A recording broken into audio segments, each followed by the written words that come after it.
NT Sul discute hoje as polêmicas que envolvem o uso de entorpecentes no Brasil. Por que tu está na rua? Ai. Conta pra mim. Não tem assim, ó. Como é que eu vou dizer? Coisas que aconteceram comigo quando eu era novo. Guri, então assim, ó. Acabaram me levando para outro lado. Eu fico na rua e não vou para lugar nenhum. Estaria o país vivendo uma epidemia de drogas? Uso minha droga, mas assim, ó, ela não me muda. Eu gosto da minha liberdade. Os especialistas divergem. É que uma pesquisa da Fundação Oswaldo Cruz mostra que 3 milhões e 500 mil brasileiros consumiram drogas ilícitas em período recente. Dos entrevistados, 208 mil disseram ter usado crack nos 30 dias anteriores ao levantamento. Concluído em 2017, o estudo permanecia inédito até o início de abril. Segundo o Ministério da Justiça, não houve divulgação porque a metodologia usada estava em desacordo com o estabelecido no edital do trabalho, o que a Fiocruz nega. O estudo foi batizado de Terceiro Levantamento Nacional Domiciliar sobre o uso de drogas. Observadores atribuem a polêmica aos resultados revelados pela pesquisa da Fiocruz.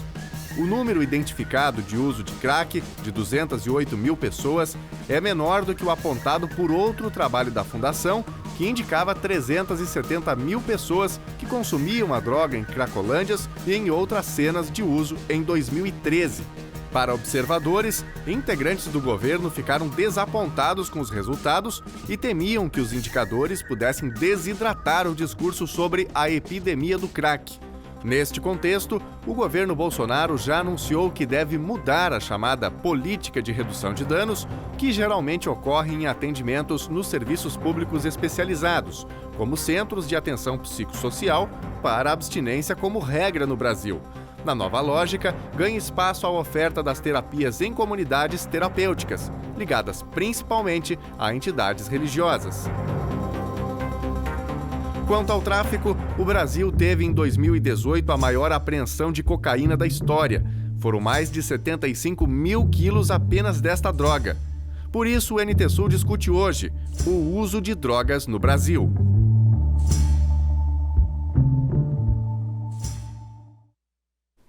Olá, boa tarde, ótima quarta-feira, bom feriado para você que nos acompanha. E eu estou acompanhado aqui no estúdio com especialistas neste assunto, que ele é diverso, é polêmico, tem os seus tabus, mas que precisa ser discutido pela sociedade brasileira. O uso de drogas no Brasil. Para tratar deste assunto, a gente recebe aqui Paola Brendler, ela que é enfermeira, trabalha no CAPS Álcool e Drogas em Cachoeira do Sul. Boa tarde, Paola, seja bem-vinda. Boa tarde, obrigada pelo convite. Com a gente também Lisiane Omerich, é psicóloga, também trabalha no CAPS, não no Álcool e Drogas, né, o CAPS 2, em Cachoeira do Sul, e também faz os seus comentários semanais aqui no NT Sul. Boa tarde, Liz. Boa tarde. E com a gente também a coordenadora do PROERD em Cachoeira do Sul, a Gabriele Simonetti.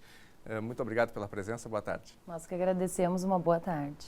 Perfeito. E olha, você de casa também pode fazer o seu comentário, embora este programa esteja gravado, você pode mandar a sua mensagem através das nossas redes sociais, facebook.com/TV Cachoeira e também através do nosso WhatsApp, código de área é o 51, número 99769-7129, com perguntas, enfim, sugestões ou mesmo as suas impressões sobre este tema, o que vai ser útil para a nossa produção também. Bom, eu quero começar aqui o nosso bate-papo falando com a Paola sobre a questão do CAPS, né? Que é aqui em Cachoeira do Sul e nos municípios que têm este serviço, o espaço adequado para o tratamento e a partir daí a gente já pode tirar algumas informações. Qual é o perfil do usuário de drogas, do paciente que vai até vocês? Como é que funciona o trabalho do CAPS? Bom, então o CAPS AD, no Centro de Atenção Psicossocial para Usuário de Álcool e Drogas, ele existe em Cachoeira desde 2010. E hoje nós temos aproximadamente, tratamento familiares, álcool, drogas, a gente tem quase 4 mil cadastrados. E lá, hoje, eu me preocupo muito desde 2010 até hoje, eu me preocupo, que nem eu digo, às vezes tu vai lá e mexe num formigueiro, né, cutuca uma formiguinha quando vê, né? Sai um monte de formigas. E nós é mais ou menos assim. Eu acho que desde 2010, onde a demanda já existia, e hoje a gente diz, mas só 4 mil? Sim, só 4 mil cadastrados que são procurados, né, por nós. Eles vão até nós. Então é bem diferente a situação de quando o CAPES era juntamente com o CAPES 2. Então hoje nessa separação, a gente consegue lidar diretamente ao tratamento, né, com o usuário de álcool e drogas. E o perfil que a gente tem muito lá, a gente tem bastante usuários adolescentes, que hoje seria, para mim, um dos mais difíceis de fazer com que eles não façam essa escolha, né, do uso da droga. Temos bastante procura judiciais, no sentido de que a demanda judicial, que é necessário frequentar o CAPES, né? E voluntariamente nós não temos muito, né? É muito pouco as pessoas que quando chegam nessa dependência química, elas não querem tratar, né? Você acredita que há um aumento da demanda por este serviço, há um aumento do uso de drogas em se tratando de Cachoeira do Sul? Ou a gente tem, vamos dizer assim, números que são mais ou menos parelhos? O que se tinha lá em 2010 é meio semelhante ao que se tem hoje, de novos casos? Não, desde 2010 para cá, aumentou. Aumentou o número, cada vez aumenta mais. Isso que me dá muito preocupação. Porque antes, quando eu trabalhava no plantão do SUS, que nem eu digo, que a resolutividade vinha na hora.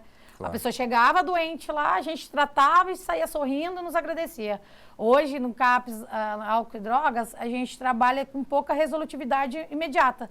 É um trabalho de formiguinha, né? É um trabalho triste, ao mesmo tempo, mas quando a pessoa já sai da droga, né?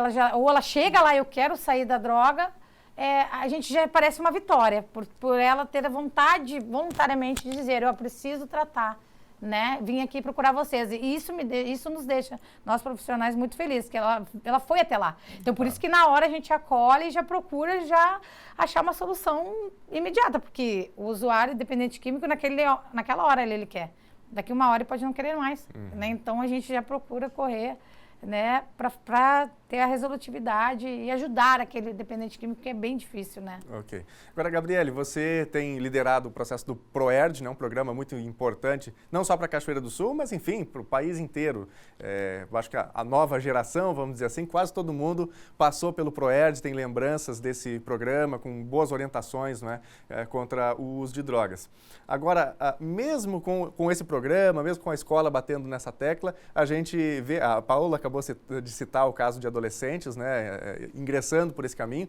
Daqui a pouquinho a gente tem uma sonora, como nós chamamos, uma declaração, um depoimento da promotora da Infância e Juventude aqui de Cachoeira do Sul, a promotora Débora Becker, também falando um pouquinho sobre esse contexto. Onde é que está o problema? Todo mundo sabe o que as drogas causam, mesmo crianças e adolescentes.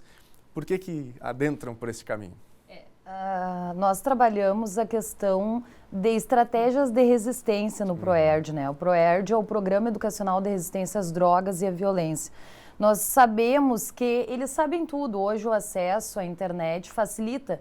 Eles sabem o quanto as drogas prejudicam o organismo, o quanto faz mal, né? Então eles acabam entrando por pressão do grupo, né?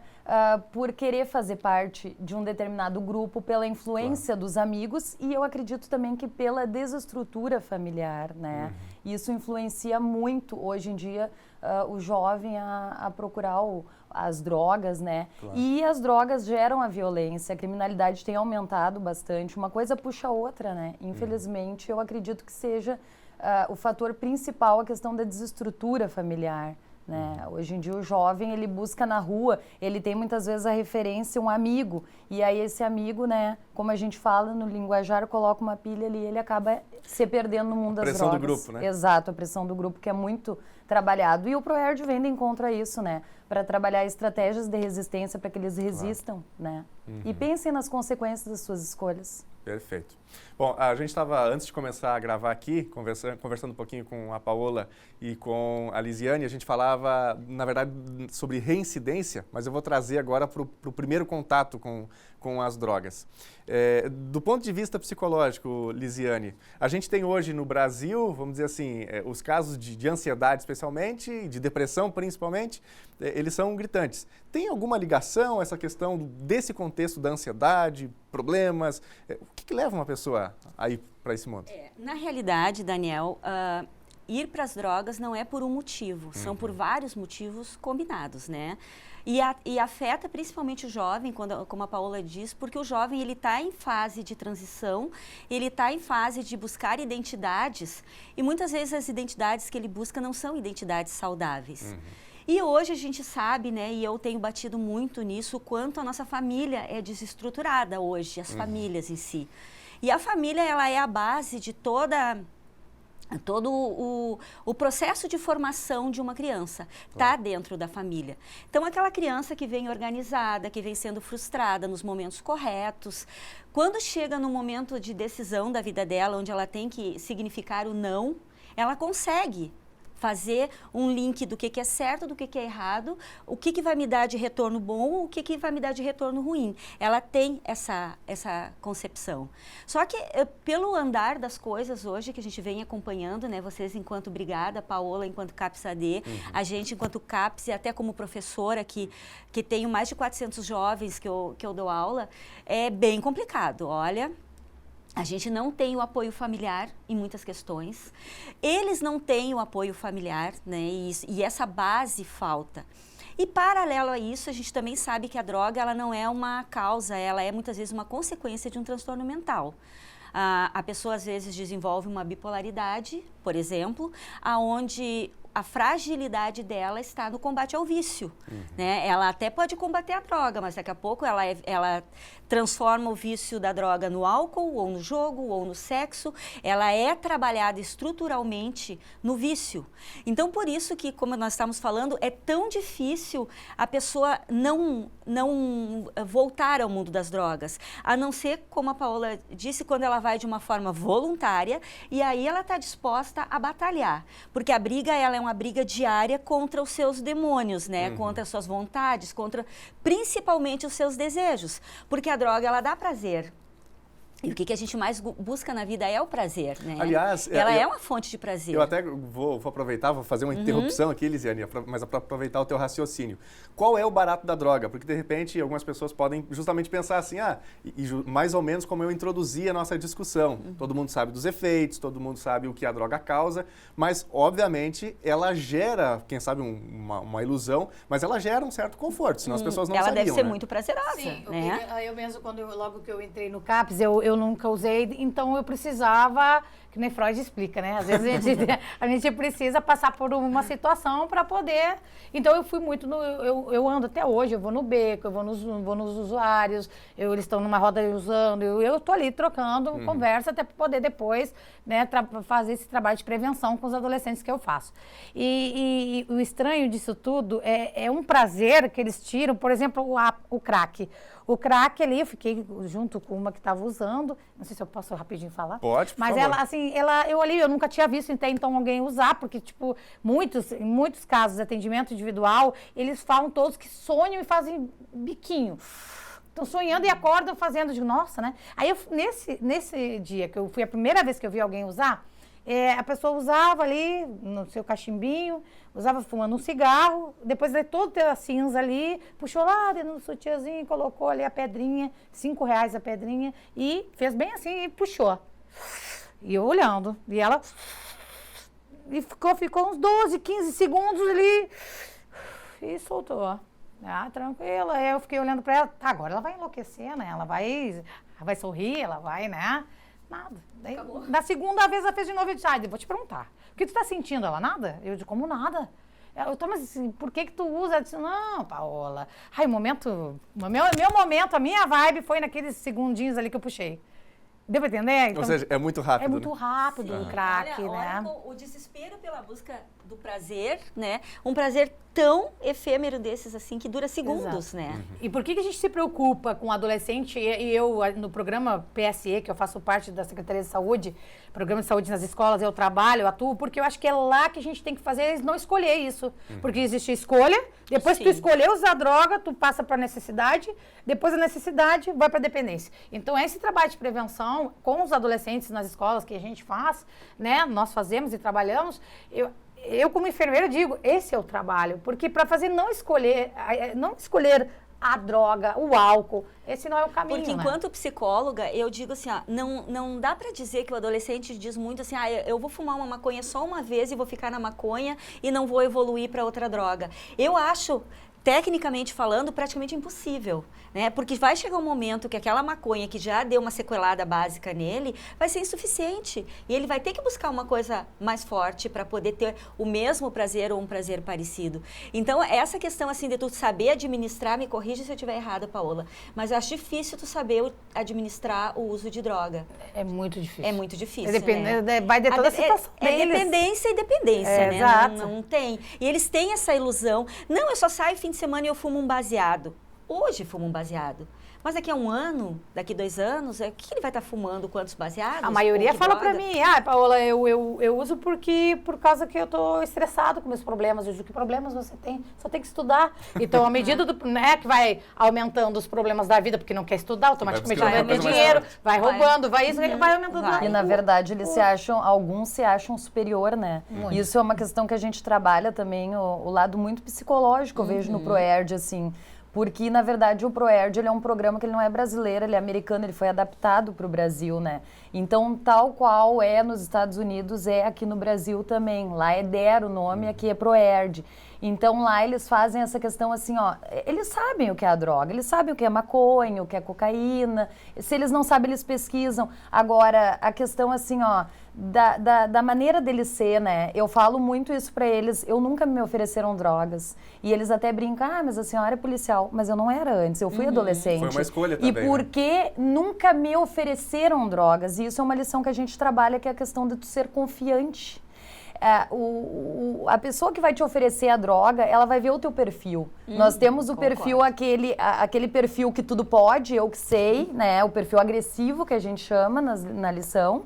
E nós temos aquele inseguro, né? Então, nós trabalhamos isso com eles para que eles sejam seguros, né? Para que eles sejam confiantes. A questão da confiança. Eles não precisam do grupinho, eles não precisam se inserir em determinado grupo se isso vai prejudicar eles. A gente trabalha essa questão do lado de ser confiante. Eles têm que ser... eles têm que ter o domínio daquilo que eles são, né? Só que ao mesmo tempo não ser autoritários, porque aquela pessoa autoritária pensa assim, tudo eu posso, então eu vou usar uma vez, não vou usar mais. E não é vou assim. usar só uma vez. Não exatamente. Tem, é o tipo de situação que não tem escolha, né? Não dá para escolher, realmente. Agora, uma questão interessante, a gente está falando aqui dessa escadinha das drogas, né? No mundo acadêmico não há tanto consenso sobre isso, pelo que eu tive lendo, mas eu queria puxar um pouquinho antes até da maconha, né? A gente citou aqui a questão da maconha e tal. Algumas pessoas citam algo talvez menos nocivo, aparentemente, que é a própria bebida alcoólica, né? A gente tem, do ponto de vista de legislação no Brasil, a proibição da venda de bebida alcoólica para menores de 18 anos. Ou seja, o que acontece se alguém vender? Da cadeia, né? É o que está na legislação. Mas tem muita criança e muito adolescente que começa a consumir isso, obviamente, na sua infância, na sua juventude, em casa, porque o pai e a mãe permitem. O que eu queria perguntar para vocês, especialmente para a Gabriele, que trabalha essa questão do ProERD, qual a influência direta do álcool como uma porta de entrada? Não a maconha como uma porta de entrada, mas o próprio álcool como uma porta de entrada daqui a pouco para as drogas. Nós trabalhamos justamente as únicas 2 drogas que estão atualmente na nossa cartilha, no nosso livro, que foi recentemente atualizado, são o cigarro e o álcool. São portas de entrada. O que a gente procura explicar para as crianças, né? Porque muitas vezes, assim, Daniel, para o pessoal entender bem em casa, a gente tem muitas crianças que os pais fumam, os pais consomem bebida alcoólica. Então, tu tem que ter todo um cuidado para falar com essas crianças, porque daqui a pouco vão dizer assim, mas meus pais usam drogas. São drogas, são lícitas, né, que a gente explica claramente que são permitidas a compra, mas que o que a gente procura falar para eles? que eles estão em fase de crescimento. Então vai prejudicar muito mais eles do que aos adultos. Eu até cito a questão de tu colocar num vasinho uma planta, né? Tu vai plantar plantinha ali e vai começar a colocar bebida alcoólica. O que vai acontecer? Essa planta não vai se desenvolver ou vai acabar morrendo, vai ser prejudicada, né? Eu procuro explicar muito isso para que eles entendam, né? Porque tem que ter esse cuidado também, porque muitas vezes os pais fumam, os pais consomem bebida alcoólica. Claro. Então, tu tem que ter um cuidado. Mas, com certeza, o álcool e o cigarro, eles são porta de entrada na adolescência para o consumo de outras drogas. Sim. Complementando, eu cortei. Por favor. Complementando o que ela disse, no meus acolhimentos lá do CAPES, todos começaram pelo álcool e drogas. Perdão, o álcool e o cigarro. Todos, nenhum foi direto lá. Sabe quem é que foi direto, pra você ter noção, num caso que eu tenho, que eu vivo muito na prática, né? Aí eu gosto. Uma mãe chegou lá e disse assim, enfermeira, desculpa. Eu disse que foi, mãe. Porque eu achei que era para adolescente, né? A mãe foi experimentar o crack. Porque que coisa é essa que não consegue? Porque eu criei minha filha assim, né? Ela não estava entendendo por que ela não conseguia. E aí ela estava já em uso do crack e totalmente já doente com a situação, com a dependência química. Só fazendo um gancho com a Gabriele, por ser uma droga lícita, né, a gente e socialmente aceita e até socialmente cobrada, né? Porque hoje se tu vai numa festa, tão estranho ver uma pessoa que não toma álcool, ela é discriminada. Nós fizemos isso, né? E claro, não sei, agora a Paola me disse se eu tô certa ou tô errada, que a Paola vem direto do CAPES Álcool e Drogas, né? Sim. Eu não sei se existe, então, o beber socialmente, eu acredito até que no álcool a gente consiga um pouco mais de controle. Talvez, né? Limite, exatamente, Exato. talvez. Mas ele é tão nocivo quanto a droga que não é lícita, né? Que é ilícita, aliás. Ele é tão nocivo quanto, porque a pessoa que é alcoólatra, o sofrimento dela é horrível, né? O corpo vai se terminando, a família, né? Junto, porque normalmente quando a pessoa está alcoolizada, ela fica dentro de casa, ela não sai como usuária de droga, que ela vai usar droga fora, ela usa o álcool dentro de casa, e aí entra a violência doméstica, entram as pessoas que saem dirigindo alcoolizadas e tem essas tragédias na estrada, na rua, na noite que a gente vê. Então, por ser lícito, não significa que seja menos perigoso ou menos complicado para tratar, né? Faz parte do mundo das drogas e das drogas pesadas ainda que seja socialmente que a gente utilize e seja bom no caso, né? Mas é bem complicado também o tratamento e os efeitos colaterais dela. Nem digo, para tudo na vida tem que ter um limite, né? Principalmente até para comer doce tem que ter um limite. Pode viciar também.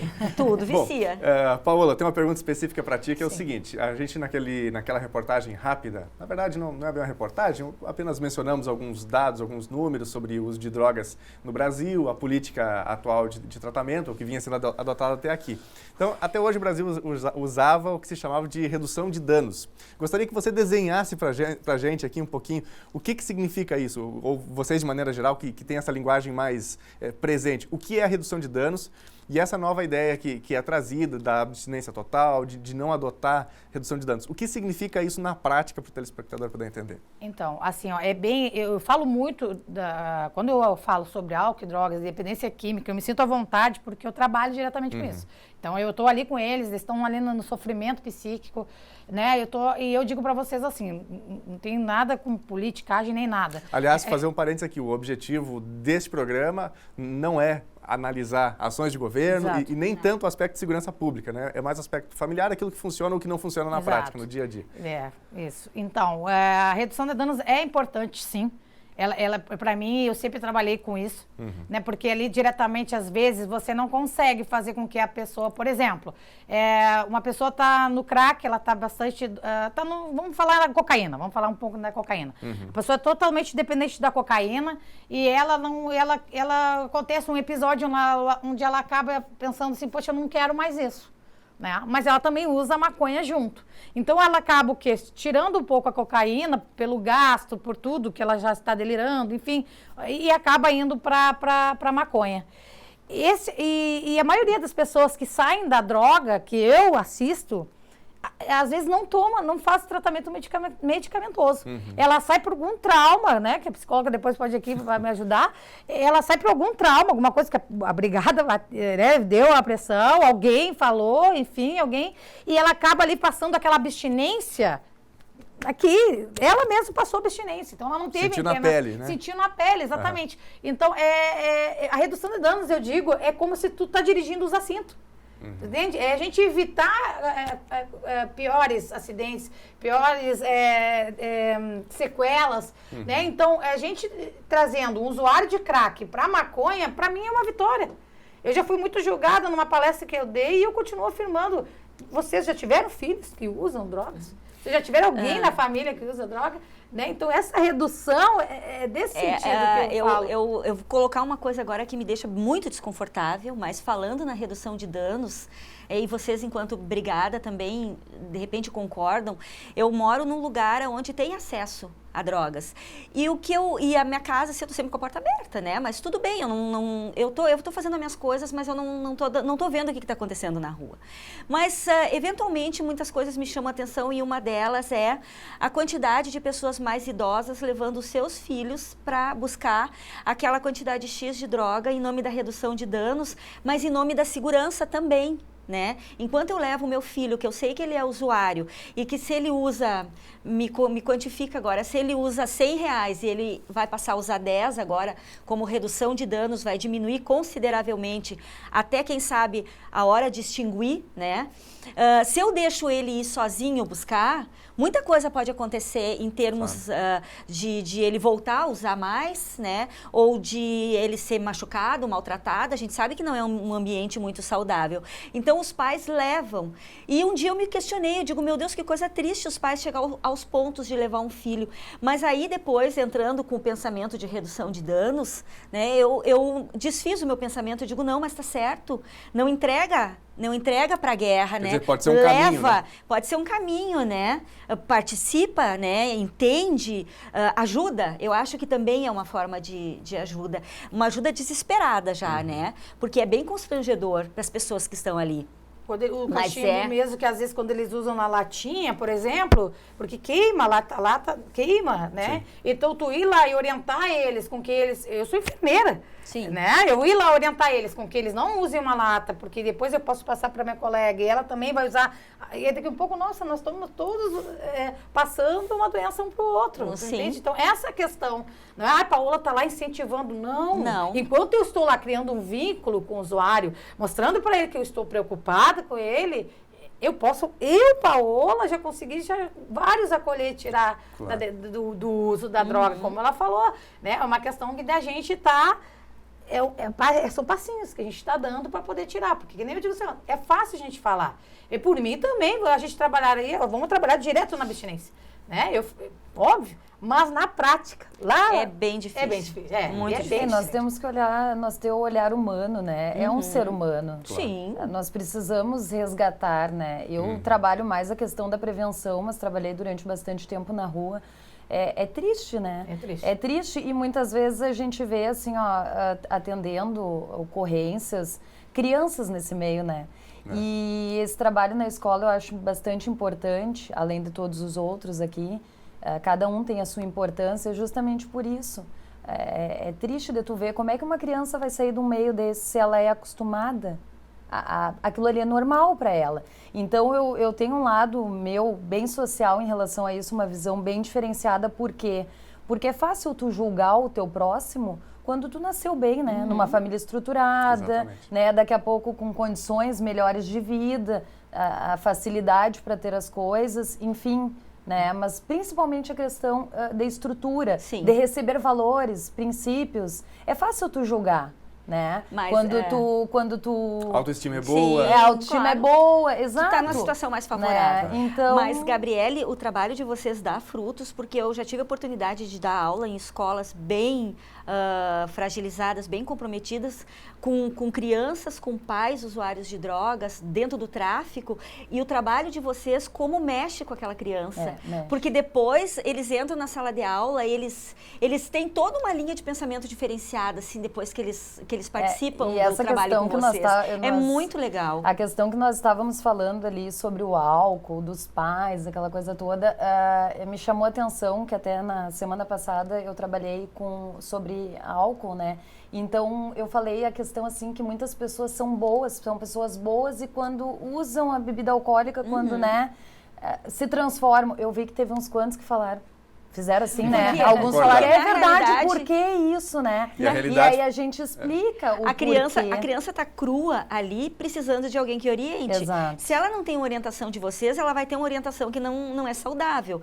Então, não é porque ela vive num ambiente de drogas que ela não tem condições de aprender com vocês. Exatamente. Ela tá pronta para aprender. E né? infelizmente Ela ela tá pronta. estando nesse meio, ela acaba vendo só o lado repressivo, Sim. né? Que a gente tem que Exatamente. reprimir aquilo que está sendo feito de errado. Então, outra coisa muito importante é que a gente tira aquela visão, né, da polícia violenta, da polícia truculenta, porque a brigada, a polícia, enfim, a gente está aqui para ajudar de todas as maneiras, porque o nosso objetivo é só um, né? Aliás, nesse sentido, né, Gabriele, recentemente aqui em Cachoeira do Sul, pelo menos nessa região aqui, a polícia desenvolveu, a Brigada Militar desenvolveu algumas ações, como levar um chocolatinho lá na Páscoa Isso, e tal. os colegas fizeram, Então isso foi é algo muito que importante. vai criando uma a empatia, né? proximidade, né? Outra coisa que eu digo para as pessoas, eu gosto de dizer para o pessoal que está assistindo em casa, quando enxergarem a viatura, se o filho está teimando, alguma coisa assim, não assusta. fala, não assusta. Já é. Gente, a gente chega dentro da sala de aula, as crianças estão assim, parece que estão vendo Vieram me fantasma. Né? Vieram me prender, o que eu fiz de errado? Não é assim que funciona. A polícia não está aí para isso e desde pequenininho muitas vezes olha e diz, eu sempre corrijo quando eu tô na rua, né? Se eu, olha ali a polícia. Não é olha aí a polícia, mãe, né? Não é assim que a gente coloca limites nas crianças e isso é uma coisa muito importante também. Tu há de concordar comigo a Sim. questão de limites. Tu pode dar amor e tu pode dar tudo o que tu quiser pro teu filho, agora tu tem que dar limites também. Tem que frustrar e dar limites. A isso questão é da fundamental. frustração é muito Tu importante. aprende hoje em muito dia. mais frustrando do Exatamente. que dando tudo aquilo. Tudo que que foi quer. Vou pedir para Tudo vocês para que a a gente fazer criança quer. uma rápida pausa aqui. A gente volta daqui a pouquinho, depois de um rápido intervalo. Vamos falar um pouquinho mais sobre essa questão da frustração. A gente tem 2 depoimentos importantes aqui também. Um da promotora Débora Becker e outro do delegado Ricardo Milesi, falando justamente dessa iniciação de adolescentes no tráfico. Não apenas consumindo, mas trabalhando para o tráfico. Então, fique com a gente, rápida pausa, nós voltamos já.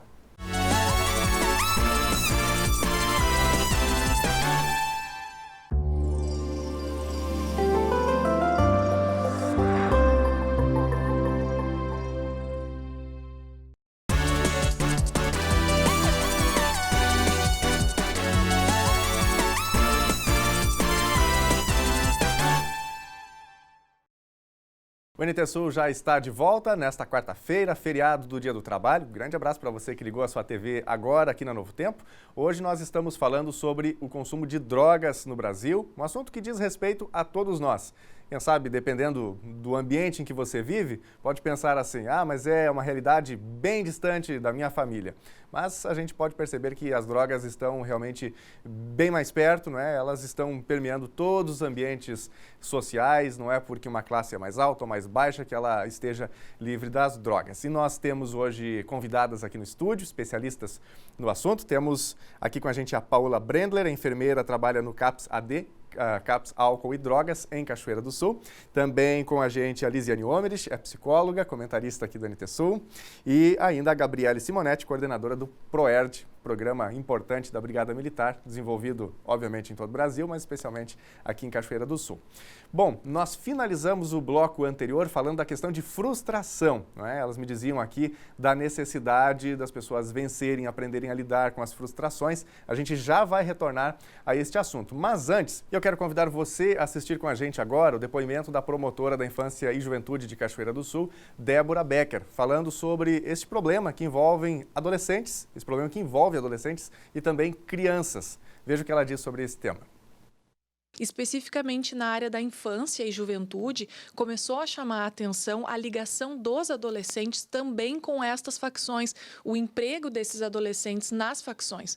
No ano passado, houve episódios em que adolescentes de fora de Cachoeira do Sul foram encaminhados para cá, né? Chegaram aqui, se instalaram aqui também e começaram a exercer essa traficância aqui de forma quase que constante, né? A polícia conseguiu constatar isso, o Ministério Público também foi de pronto acionado, agiu, os adolescentes foram encaminhados para a fase, retornaram, né, aos seus municípios de origem. E agora, neste ano, começou a chamar a atenção a facilidade de reposição desses meninos que iam sendo internados e iam sendo prontamente substituídos quase que de uma noite para outra, né?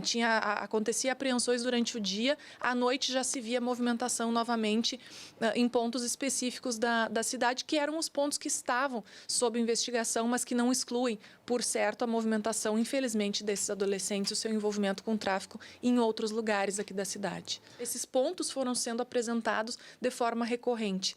E dali surgiu a elaboração, inclusive, de um relatório da inteligência da Brigada Militar, que elaborou um organograma do tráfico de drogas em que permitia se verificar só adolescentes. Do topo dessa lista, como figuras centrais naquele bairro, né, e ramificações todas envolvendo adolescentes, que hoje estão todos internados. Mas graças a essa compilação de informações da Brigada Militar, a articulação de ações integradas da Brigada Militar, do Ministério Público, da Polícia Civil, e que culminaram daí com o chamamento da assistência social e das secretarias do município para fazer o desfecho disso e se encerrar esses pontos que acabaram sendo demolidos na semana passada. Mas tudo isso veio de um trabalho muito anterior, né, que envolvia inclusive as escolas desse bairro de serem chamadas a responder onde estavam aqueles meninos ali, né? E a gente acaba tendo a informação de que muitos nem residiam naquele bairro, eles iam ali somente para o tráfico de drogas. O que a gente vem vendo é que os órgãos estão cada vez mais próximos, os órgãos de segurança estão cada vez mais próximos. O trabalho que se faz na promotoria especializada, né, que eu sou titular, por muito tempo, ele foi muito voltado à proteção, quase de forma exclusiva, porque não se tinha tanta demanda. Se tinha repressão ao ato infracional, se tinha atuação da polícia, da Brigada Militar, tranquilamente. Hoje em dia, essa relação está muito mais próxima, de modo que ela é quase proporcional. Ao mesmo tempo em que se tem o diálogo com o Conselho Tutelar, com a assistência social do município, com CRAS, CREAS, com esses órgãos CAPES, órgãos de saúde, ligados a esta proteção social desses adolescentes, se tem também uma nova formatação da atividade do promotor, porque está cada vez mais demandado, cada vez mais acionado, tem que estar cada vez mais presente para uma pronta resposta de uma busca e apreensão de adolescente. Hoje nós temos 5 adolescentes internados em internação provisória por tráfico de drogas. Então, são números que sempre houve as internações. Nunca deixou de acontecer internações, mas num número tão expressivo e tão concomitante, nunca se tinha visto. Há uma profissionalização, infelizmente, do tráfico, né? E que se aproveita desse subterfúgio, que é o fato de não haver uma repressão tão forte, ou o adolescente não pode ser preso, embora ele possa ser recolhido também, né? Mas não tem as consequências que teria para um adulto, para alguém que tem mais de 18 anos. Daqui a pouquinho a gente volta a falar um pouquinho mais sobre isso. Também nós vamos ter daqui a pouquinho um depoimento do delegado Milesi. Mas eu quero voltar à fase anterior, que era a questão da frustração, né? Que nós terminamos o bloco falando sobre a frustração. Vou começar aqui com a Lisiane, que foi frustrada por mim no fim do primeiro bloco, né, sobre este tema. Que é justamente o que vocês diziam, que vem a dar essa base para que daqui a pouco a pessoa comece a utilizar algum tipo de droga. Lisiane. Como a gente falou no primeiro bloco, né, Daniel, a droga é uma consequência de algo mais sério e mais profundo. E se nós formos olhar os transtornos mentais dos adolescentes, depressão, crises de ansiedade, o próprio uso de drogas, agressividade, nós vemos de uma forma muito, muito pontual a desestruturação familiar. né?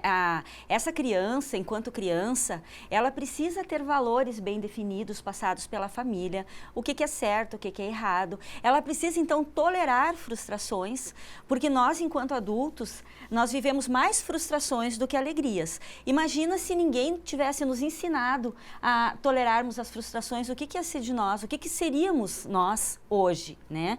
Então, se hoje, porventura, nós estamos levando uma vida equilibrada, foi porque lá atrás nós tivemos todo um preparo de valores, de estrutura, do que é certo, do que é errado, e o ensinamento de entender que nem todo o meu desejo, ele tem que ser atendido. E se ele não foi atendido aqui, eu tenho que satisfazer o meu desejo em algum outro lugar. Não, se naquele momento eu não pude ter o meu desejo atendido, alguma coisa tem que ser trabalhada dentro de mim para eu aceitar e esperar um novo momento onde eu possa, então, satisfazer as minhas ansiedades. Então, vem desde muito cedo, né, esse trabalho com uma criança. Quantas vezes a gente vê, por exemplo, no mercado, aquela criança que se atira para trás e os pais, para não ficarem constrangidos com a gritaria, com a fiasqueira, vão lá e pegam a primeira coisa e compram na hora. O que isso vai trazer para a criança, né? Eu grito, eu ganho, né? É básico, e criança, ela é muito perversa. Ela pega, assim, todas as suas fragilidades, ela tá ali prontinha para pegar. Né, Paola? Tu me olha quando eu falo em frustração, eu não sei o que passa na tua cabeça. Não, passa muita coisa. Disso.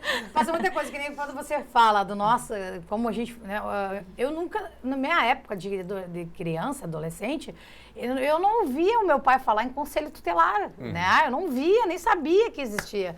Hoje, você vai numa casa, fazer uma visita domiciliar, tudo, que nem ela estava falando, né? O abrigado é o bicho-papão, né? O conselho, eu vou te levar pro conselho se tu não for, o conselho vai me incomodar, né? Então, tipo, não se tinha essa... Na verdade, tem até um outro lado agora. Tem adolescente que diz assim, se tu fizer isso, incomodar muito, eu vou chamar o conselho. Mas chamo com as adolescentes aí que tu chegou no ponto onde eu estava parada pensando. Vocês chegaram no ponto que eu queria... Os adolescentes hoje são muito rápidos, eles são ligeiros. A frustração deles é o quê? Eles querem para ontem as coisas. A internet está ali. É o imediatismo, né? Claro, vai ali, joga no Google e faz, né? É isso, a frustração, tu acha. Olha, eu tenho um grupo de adolescentes nas quartas-feiras lá no CAPS. E eu sempre digo, eu ouço eles falar e a gente troca uma ideia, né? E eles me falam. E eu não consigo ver eles num quadro negro, num giz. Né? Sabe como é que eu consigo ver ele? Eu já falei isso numa reportagem. É em 3D, né? Tipo, ir lá, professora de matemática, né? Com um quadro negro que baixa tudo 3D, assim. Capaz. Hoje em dia, os nossos adolescentes estão à frente. Eles estão... Imagina a criatividade de uma pobre professora de geografia dar uma aula de geografia para quem está centenas de anos na frente da gente em termos de tecnologia. É bem complicado. Então, e estando num mundo hoje diferenciado, tecnológico, nós temos que estar preparados para essa demanda também, né? A demanda hoje, né, Gabriele, do próprio crime virtual, né? Que hoje acontece, né? As meninas usam droga em tempo real, eles tentam suicídio em tempo real, eles fazem sexo em tempo real para o mundo inteiro. A questão do bullying também. Do bullying, né? As redes sociais, eles perderam um pouco a noção de o que tu faz numa internet, ela perpetua no mundo inteiro. É que tudo que é demais também prejudica. A tecnologia, ela veio para nos ajudar, mas a partir do momento que tu usa de forma errada, né, ela vai acabar te prejudicando. Então, é exatamente isso. E os jovens, assim, eles estão com as emoções à flor da pele, né? A gente até... Os hormônios à flor da pele também, né? As emoções, tudo... eles aumentam demais as coisas. Então, isso é muito importante perceber também que a questão, assim, deles, como é que eu vou explicar? Para eles é muito difícil lidar com o não, né? Lidar com uma frustração nessa época da vida, né? Nessa fase da vida. Claro. Ao mesmo tempo que, se os pais tudo permitirem, vai criar uma falsa realidade. Com certeza. Uma falsa realidade, porque a vida não é isso, né? A vida não é só sims, né? Não permite tudo. E aí, usando isso como gancho, essa agitação, essa urgência de vida, isso gera uma ansiedade absurda. E quando eles não têm como acalmar essa ansiedade, a droga é um refúgio. Um refúgio, é um recurso para aliviar aquela ansiedade que, de certa forma, até dói. Uma pessoa com uma ansiedade extremada é horrível, ela não sabe o que vai fazer com ela própria, né? Então, ela usa desses subterfúgios para poder ter um certo alívio, pelo menos por algum momento. Muito bem, antes da gente falar sobre internações, eu quero chamar nesse momento o depoimento do delegado aqui de Cachoeira do Sul, Ricardo Milesi, falando justamente sobre os efeitos que as drogas têm gerado aqui no município. A gente também vê um número crescente de apreensões, mas também falando sobre os demais efeitos que as drogas elas terminam gerando na sociedade, que é mais ou menos o limite que a gente falava aqui, quando, quer dizer, aquela própria liberdade individual, então ela já não se justifica mais e algo precisa ser feito. Vamos conferir. Nós costumamos dizer que o tráfico de drogas, ele impulsiona todos os demais crimes que a gente vivencia na cidade. Influencia desde os índices de furto e roubo, porque em grande parte são usuários de droga que, para sustentar o vício, acabam subtraindo coisas por toda a cidade, né? E o fenômeno acaba se concentrando mais aqui na região central, em alguns bairros da região norte, onde é mais intenso o uso de crack. Então, local que existe grande incidência de tráfico de crack acaba aumentando os percentuais de crime contra o patrimônio. Da mesma forma, acaba desestruturando as famílias. Isso também gera uma série de problemas relacionados à Maria da Penha, questão de homicídios, por muitas vezes, em razão de dívida ou disputa de território, os traficantes acabam entrando em conflito armado. Então, dá para se dizer que o tráfico de drogas movimenta toda a máquina do crime. Nós percebemos um fenômeno que cada vez mais os indicadores, tanto de furto, roubo, tráfico de drogas, são praticados, então, por adolescentes. E a gente verifica porque o adolescente ele costuma ser muito influenciável na questão de acreditar que aquilo que ele está fazendo é uma coisa importante, ele vai ter um respaldo perante os demais, né? Então ele acaba praticando crimes de homicídio, de crimes de roubo, entre outros, para ganhar status perante os demais traficantes ou perante os demais usuários de droga. Então é um círculo vicioso, pode-se dizer, porque esse adolescente, normalmente ele não abandona o ato infracional, no caso, ele acaba, a partir dos 18 anos, acaba se envolvendo em crimes e cada vez vão adquirindo uma gravidade maior, até chegar ao momento que eles são encarcerados e muitas vezes não conseguem sair da questão da criminalidade. Eles permanecem pouco tempo na rua, logo voltam para a cadeia e assim acaba sendo a vida deles. São dois aspectos, né, que esse tema ele traz, que é o aspecto da saúde pública, né, da saúde da própria pessoa, mas há também o aspecto da criminalidade, que uma vez que a pessoa adentra para este mundo é bastante complicado. O que a gente falava antes aqui era sobre a questão das internações. Eventualmente nós aqui como televisão também recebemos perguntas, pessoas questionando como é que funciona, buscando orientações. E aí eu jogo para vocês justamente essas informações para prestarmos ao nosso telespectador. Como funciona para internar uma pessoa?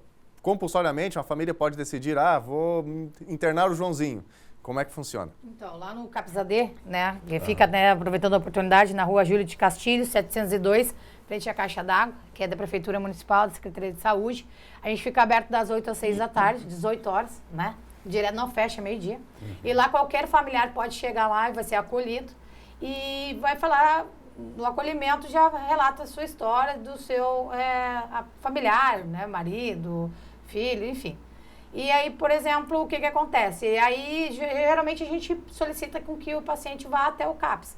Aí a família já diz, não vai vir, né? Eu digo, calma, vamos por partes. A gente precisa ver qual é a escolha dele, né? Como é que ele tá. A gente precisa avaliar isso. Então, tá, daí a gente caminha, solicita a presença no CAPS e a pessoa não vai. A pessoa não indo, a gente faz uma visita domiciliar. Porque se ela não foi e a gente solicitou, porque geralmente quando não tem uma dependência química, não tem, não digo, já está bastante debilitada, doente, vamos falar assim, né? Ela vai, conforme a gente solicitou. Depende o porquê, mas ela vai. Quando não vai, aí eu me preocupo. Daí a gente faz uma visita domiciliar e a gente vai até a casa da pessoa para avaliar.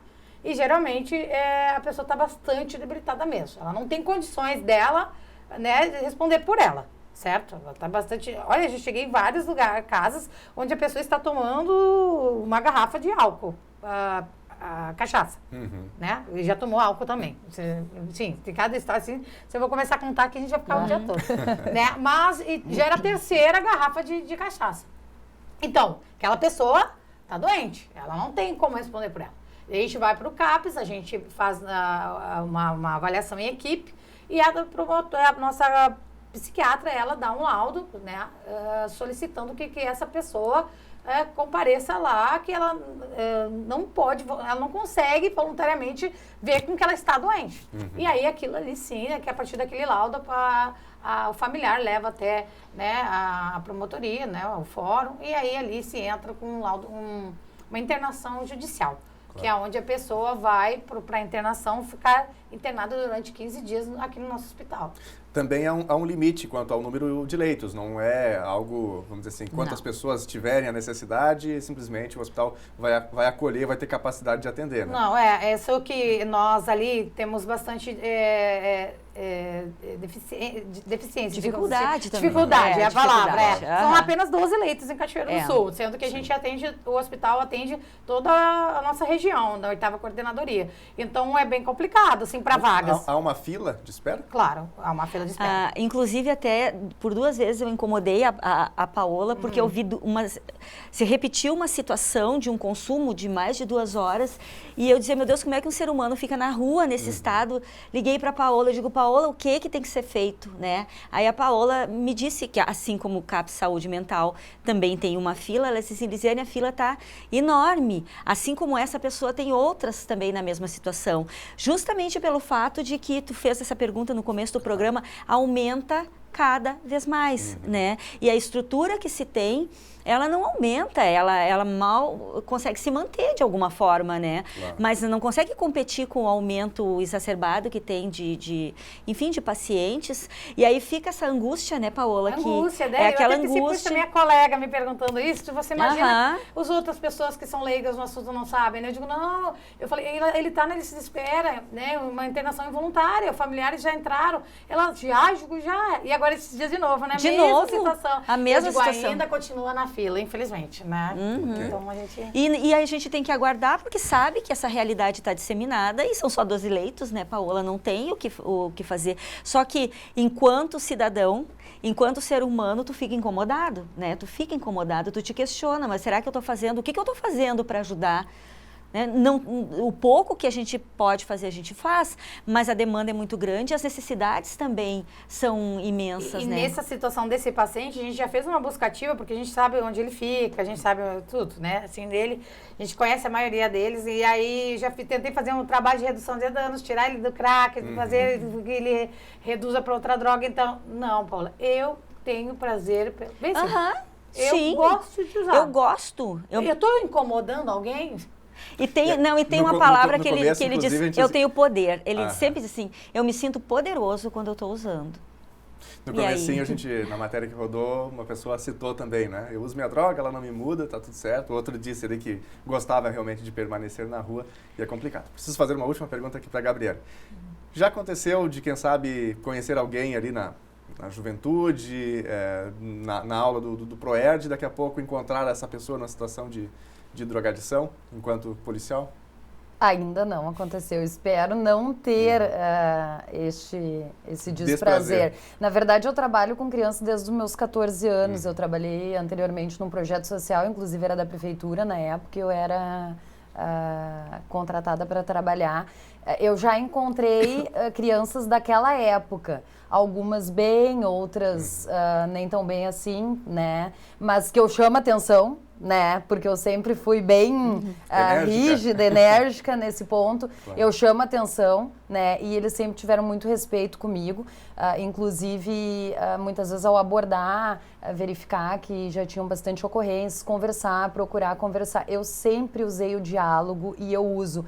Nem sempre aquela criança que está dando problema é a criança que tem que ser deixada de lado. Aquela criança é a que muitas vezes a gente tem que focar nosso olhar, né? Eu já tive um caso, na época que eu era, que eu trabalhava com 14 anos, de uma criança que ela era um problema para todo mundo, ninguém conseguia sossegar a guria. E só o fato de eu conversar, e eu trago isso para minha vida, inclusive como policial, como proerdiana, eu trago essa experiência lá dos meus 14 anos, que eu só de ter dado atenção, de ter dado carinho e ao mesmo tempo ser enérgica, cobrar que ela mudasse, só esse fato já mudou, a menina mudou, que a escola ligou para o projeto social na época e perguntou o que é que aconteceu com a fulana, né? Então, quer dizer assim, ó, nós precisamos mudar a nossa visão, não julgar somente o outro, mas procurar entender, agir energicamente, sim, com certeza, mas procurar ter a questão da empatia, né? Se Não colocar desistir. no lugar, não desistir. O trabalho, vocês estão falando assim, ó, o trabalho das gurias aqui é de suma importância, mas chega num ponto que foge do controle. Exato. Então a gente precisa atacar as causas e não as consequências, digamos assim, ir para a prevenção. A prevenção ainda é o melhor caminho para que não chegue nesse ponto, que vai chegar num ponto que não vai ter condições, não vai ter o que fazer. Por quê? Porque o trabalho é falho? Não, o trabalho é ótimo e é desempenhado da melhor maneira possível, mas foge do alcance. A demanda é muito grande, né? Muito bem, nós precisamos encerrar esse nosso programa especial aqui sobre drogas, e eu vou pedir aqui para a Lisiane, para a Paola também, para a gente finalizar, já ouvi aqui a Gabriele, recados para pais, para mães, para um irmão, para uma esposa que daqui a pouco convive com alguém em casa que tem problema da drogadição, né? O que fazer, que caminho tomar, né? Não existe receita de bolo. Se fosse tão simples assim, o Brasil já estava livre. O consumo de droga não seria crescente. A gente vem cada vez mais se aproximando a níveis de países que estão no topo da lista, daqueles que mais consomem. Então, quer dizer, nós temos um trabalho mais pesado a cada dia para fazer. Mas e aí, qual é o conselho para a família, para quem convive com alguém que tem um problema da drogadição? Meu conselho, em primeiro lugar, é os pais observarem os seus filhos em casa. Quem tem filhos, quem tem jovens, tem que ter 10 olhos ao redor. Hoje eles têm uma realidade diferente da realidade que nós temos, uma realidade virtual, com tudo ao alcance da mão deles. E nós temos que observar e também, ao mesmo tempo, dialogar. Ninguém quer ter um filho usuário de drogas, então a gente precisa dialogar. Mas se chegamos ao ponto de ter um filho usuário de drogas, também a gente não pode fechar os olhos. Nós precisamos buscar ajuda, a ajuda tem, né? Não tem talvez o jeito que a gente gostaria e também não é um trabalho fácil, mas fechar os olhos para o que está acontecendo é a última coisa a ser feita. Tem que cerrar os olhos, cerrar os dentes e buscar uma ajuda e trabalhar junto com o seu filho, com o seu parente, com o seu amigo, com quem for, para tentar diminuir essa situação ou minimizar ou até extinguir essa situação que é tão difícil para todos envolvidos no tema, né? Bem complicado. Paola. Então, eu sempre digo, e eu preciso falar sobre isso, né, da questão do amor, né? Eu acho que independente de qualquer coisa, da pessoa, a gente não deve julgar, né? Eu acho que o amor, tá faltando muito nisso, nesse sentido das limitações, né? A gente tá sempre trabalhando, a gente tá sempre correndo, né? Falo por mim também, às vezes falta aquela atenção, aquele carinho, aquele amor, e chegar e não julgar. Porque às vezes as pessoas falam, nossa, Paola, como tu leva jeito com eles, como tu se dá com todo mundo. Eu digo, existem pessoas mau caráter que também não são dependentes químicos e alcoolistas. Então a gente precisa amar todo mundo, cuidar, né? E a gente não sabe do mundo de amanhã, né? A gente pode precisar também um do outro. Então é isso, eu acho que o que precisarem de mim também, estou aí à disposição, né? No CAPS também, da Secretaria de Saúde, lá na Rua Júlio, de Castilho 702. Eu gosto de dizer, porque às vezes as pessoas falam, onde é que a gente busca tratamento de álcool e drogas, né? Então é na frente da caixa d'água, estamos lá. A gente pode não dar uma resolutividade imediata, mas a gente sempre corre atrás para ajudar todos vocês. E esse trabalho de prevenção que a gente faz, eu acredito nisso. A gente precisa trabalhar, assim, a cabecinha das nossas crianças, dos nossos adolescentes, para eles terem uma escolha certa. Né? Então, a gente precisa falar disso, sim, e obrigado pela oportunidade. Ok, destacamos mais uma vez que você de casa, o programa de hoje foi gravado por conta do feriado, mas igualmente você pode mandar a sua mensagem e nós transmitiremos aqui para as meninas. Caso você queira fazer uma pergunta, uma sugestão, tenha uma dúvida, envia para a gente, facebook.com/TV Cachoeira, ou então tem o nosso WhatsApp também, bem conhecido, rápido. Anote aí o número, código de área é o 51, número 9976971 29 está na tela, é só anotar, mande o seu questionamento e a gente transmite aqui também. Gabriele, obrigado pela presença. Nós que agradecemos, estamos à disposição também. A Brigada Militar. Muito Ok. obrigada. Nós que agradecemos pela presença. Paola, valeu. Obrigada. E a Lisiane também, obrigado pela presença com a gente. Eu que aqui. agradeço mais uma vez estar aqui. Valeu. Obrigada. O NT Sul desta quarta-feira fica por aqui. Outras informações no nosso site, novotempo.com/NT Sul. Grande abraço, bom restinho de feriado e a gente se encontra amanhã aqui na Novo Tempo a partir do meio-dia. Até lá, tchau.